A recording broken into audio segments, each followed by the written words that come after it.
দিয়ে দিয়েছে 9 নম্বর স্টেশন হাওড়ায় এটা। তো হাওড়া বিকানির এক্সপ্রেস দিয়ে দিয়েছে। তো আমার সিট পড়েছে B2-তে।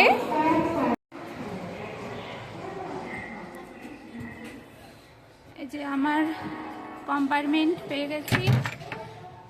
তো চলুন ভিতরে যাওয়া যাক। বাবারে,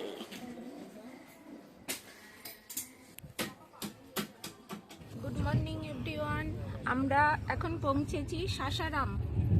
তো সাসারাম ছেড়ে যাচ্ছে আর সকালবেলায় যে ট্রেন এখন টাইমে চলছে।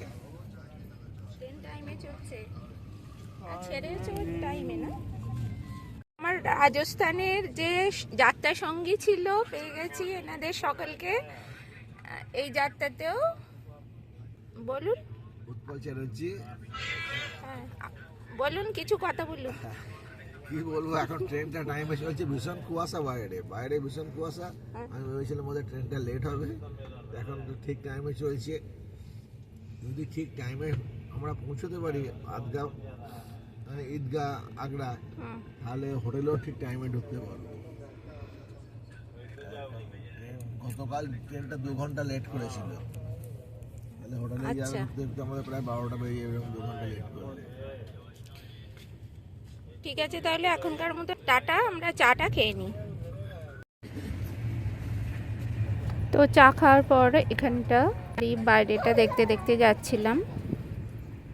তো চা খাওয়ার পর এবার ব্রেকফাস্ট এসে গেছে। ঠিক আছে, তাহলে ব্রেকফাস্টটা খেয়ে নিই আবার ফিরে আসছি।